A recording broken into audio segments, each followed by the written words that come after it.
And I think it's a fascinating point. When we talk about losing something, we feel sad because we feel we'll never see whatever it is we've lost again. And that's what I guess we feel when we say I'm losing someone or I've lost someone. But of course, this speaks a different message into that situation. What do you think are therefore if you like, the practical outworkings? If someone were to come and say, well, John, I'm a Christian, but I'm now wrestling with feelings of despair and fear. What are the things I could latch onto at this time? Or maybe share with somebody else who's open but asking questions. I mean, you've already said so much into that, but are there a few other thoughts you have there too?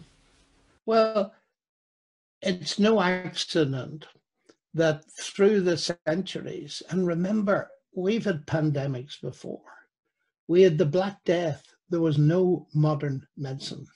And if you go back even further to the plague of Justinian, and these plagues, we get it easily out of proportion, killed millions of people. Absolute millions of people. Now, we don't know in the end what COVID-19 is going to do, but we hope it's peaking in most countries fairly soon. So the world has been through it before, and Christians have faced it before. And it's noteworthy, really, that a great deal of the comfort they got was from the poetry of the Old Testament, the Hebrew book of Psalms. And for people who are feeling fearful, and some of us are feeling fearful, it's important, I think, to read some of those beautiful Psalms. The Lord is my shepherd, I shall not want. This idea of the good shepherd leading the sheep and caring for the sheep and all this kind of thing. And I remember in New Zealand, people using Psalm 46, I will not fear though the mountains crumble and fall into the sea. It felt almost directly relevant to them. And in addition to that, what did Christ promise people who trusted him? He promised them forgiveness of sin, but he also promised them peace with God. We may not have much peace with ourselves, and we may be concerned about the epidemic and pandemic and so on.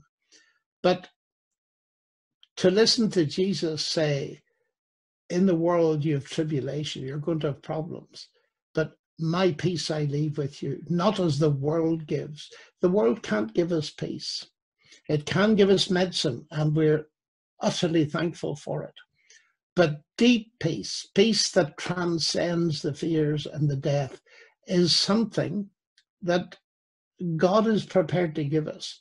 And I think that openness of heart that's thankful for what we've got, if we've got anything, but opens to God's granting of peace in our everyday lives, in our relationships and so on.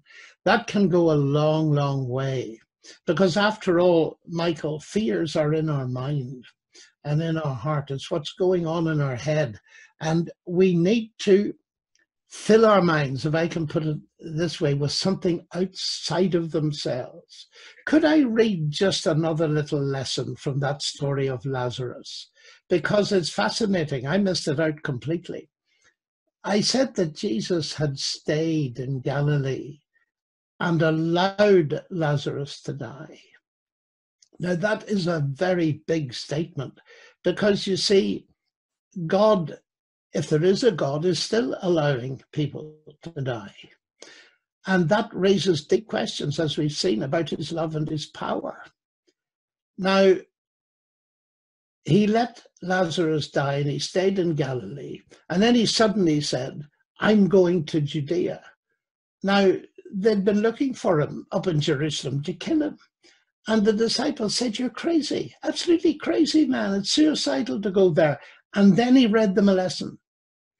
He said something very odd. Are there not 12 hours in the day? If a man walks in the day, he doesn't stumble because he sees the light of this world. That is the sun in the sky. But if a man walks at night, he stumbles. And then comes the enigmatic, almost humorous statement. He stumbles because the light is not in him. Now, when I stumble out of bed in the dark of the night, sometimes I wish there was a light in me. And being an amateur astronomer, I often have a light affixed to my forehead, which does a good job. But Jesus is pointing to a profound thing. And that is, as we sit, we are profoundly dependent on a light that's outside ourselves. It's not only outside ourselves, it's outside our world. It's called the sun, the sun. And our world spins around and we go from day to night. And if the sun were to be extinguished, that would be the end of life in a very few minutes. So what was Jesus saying to them? They thought it was suicidal, going into the danger, the risk area. Keep your social distance, you see. Now, we have to do that today because it's vastly important to avoid infection. But Jesus was unique. He could go where the trouble was and not be infected by it. We can't. So he says, I'm going to Jerusalem. And they thought they should stay in safety. But you see, if they had, they wouldn't have learned that he was the one who could raise the dead. And what he was telling them was almost this, I think. Look, he said to them, where are you getting these ideas from? Is it inside your own head and your own brains? Or are you dependent on a light that's outside your world? And the lesson, of course, John explains elsewhere. Jesus said, I am the light of the world. If a man follows me, he shall not walk in darkness. Christ is a moving light. And if I'm here and the light is there and the light moves and I stay where I am, I'll end up in the dark.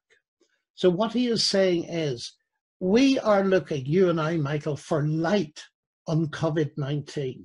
Where will we get light on it?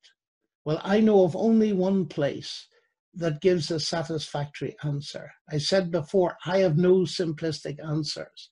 But what I am trying to do is to point to a person who is himself the answer and will give us the illumination we need. And he did say, if a man follows me, he'll never see death. And that's exactly what the story of the raising of Lazarus and Christ's own resurrection tell us. John, thank you so much. That's been very helpful. I know your book is available both in print and also as an ebook. It's available this week. It is indeed. You have a copy there. There's the very first copy of it. And if I could, and we're allowed to, I'll drive round to your house and pick one up from you. John, that's such a great place to land there, to find light in every sense, both emotionally, intellectually, spiritually, psychologically. We're looking for some fixed anchor points. I know as I read through your book, which I found very helpful, by the way, as you come towards the end, you make a little comment that Spurgeon made about, again, coming back to this whole theme of the trustworthiness of God. How do we trust him, even when we find ourselves challenged in so many ways? I don't know if you can remember that. He talks about just finding the easiest way to remember peace. it is to look it up and make sure I get it absolutely right, because it is a lovely statement. So forgive me if I read it. God is too good to be unkind, and he is too wise to be mistaken.